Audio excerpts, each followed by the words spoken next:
Jain Housing and Constructions presents Jain's Adarsh Avenue Premium Plots at Kundambakam from ₹29 lakhs onwards. Tiruvannamalai மாவட்டம் ஆரணி அருகே காதல் விவகாரத்தில் இளைஞரை பெண்ணின் தந்தை மற்றும் உறவினர்கள் சேர்ந்து கட்டையால் அடித்துக் கொன்ற சம்பவம் பரபரப்பை ஏற்படுத்தியுள்ளது. துக்கம் விசாரிக்க சென்ற இளைஞர் கொல்லப்பட்டதை அறிந்து உறவினர்கள் திடீர் சாலை மறியலில் ஈடுபட்ட நிலையில் தப்பி ஓடிய பெண்ணின் தந்தையையும் அவரது உறவினர்களையும் போலீசார் கைது செய்துள்ளனர்.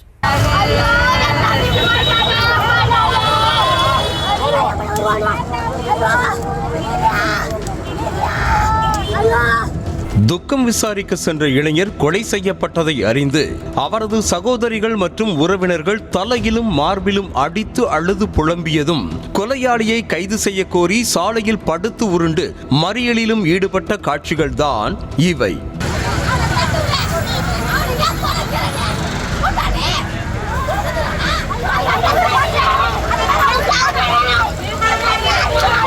திருவண்ணாமலை மாவட்டம் ஆரணி அருகே முக்குரும்பை ஊராட்சிக்கு உட்பட்ட அனந்தபுரம் கிராமத்தைச் சேர்ந்த 28 வயதான வடிவேல் ஆரணியில் உள்ள ப்ளூ டாட் கூரியர் நிறுவனத்தில் டெலிவரி மேனாக வேலை பார்த்து வந்தார். கடந்த 2 ஆண்டுகளுக்கு முன்பு திருமணமான வடிவேல் மனைவி தமிழ் பிரியாவுடன் ஏற்பட்ட கருத்து வேறுபாடு காரணமாக பிரிந்து வாழ்ந்து வந்ததுடன் ஆரணி நீதிமன்றத்தில் விவாகரத்து வழக்கும் தொடர்ந்திருக்கிறார்.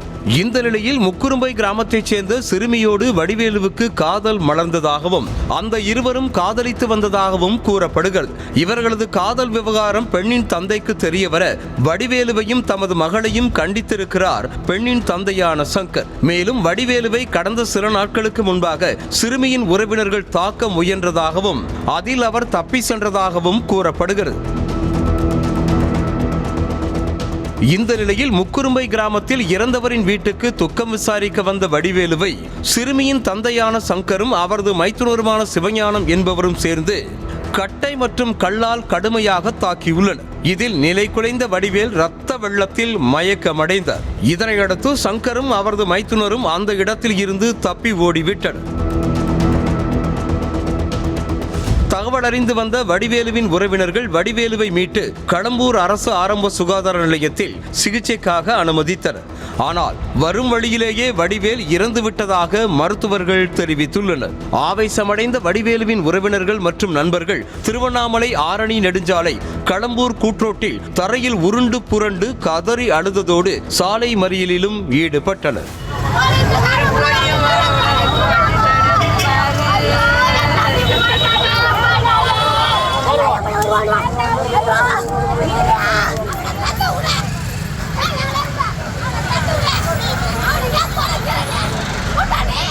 கொலையாளியை காவல் நிலையத்திற்குள் வைத்து பாதுகாப்பு கொடுப்பதாக இறந்த வடிவேலுவின் சகோதரி சக்தி போலீசார் மீது குற்றம் சாட்டினார். சங்கர் என்றவன் போலீஸ் ஸ்டேஷன்ல போய் உள்ள ரூம்ல வச்சிருக்காங்க. அதுக்கு போலீஸும் துணை இருக்குது.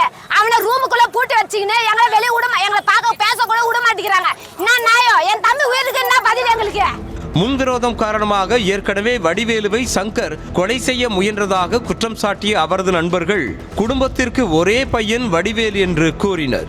அவனுக்கு முன்விரோதம் காரணமாக முக்கியமில்ல சங்கர் என்றவர் ஏதோ ஒரு காரணமாக அவங்க கேணி பக்கத்தில் இருக்குது. ஏதோ ஒரு பிரச்சனையால் அவங்க ஊர் ஆளுங்களை இட்டுன்னு வந்து அவர் அடிக்கிறதுக்கோசரம் இட்டுன்னு வந்தார். ஆனால் வடிவேல் என்றவன் என் ஃப்ரெண்டு ஓட்டான் அன்னைக்கு என்னைக்கு மாட்டு விடான்னு சொல்லிட்டு அந்த பகையை அப்படியே வச்சிருந்து அந்த வழியாக தான் போய் ஆகணும், வேறு வழி இல்லை. அந்த வழியாக போகும்போது இன்னைக்கு காலையில் மடக்கி அவனை தடியை தாச்சி கையில் வாயில் மூக்கில் எல்லாத்திலையும் ரத்தம் வந்து பேச்சு மூச்சு இல்லாமல் ஆயிட்டான். போராட்டத்தில் ஈடுபட்ட வடிவேலுவின் உறவினர்கள் போலீசார் நடத்திய பேச்சுவார்த்தையை தொடர்ந்து மறியலை கைவிட்டு கலைந்து சென்றனர். இதற்கிடையே வடிவேலுவை கொலை செய்ததாக சிறுமியின் தந்தை சங்கர் மற்றும் அவரது மைத்துனர் சிவஞானத்தை கடம்பூர் போலீசார் கைது செய்திருக்கின்றனர். Jain Housing and Constructions presents Jain's Adarsh Avenue Premium Plots at Kundambakam from ₹29 lakhs onwards.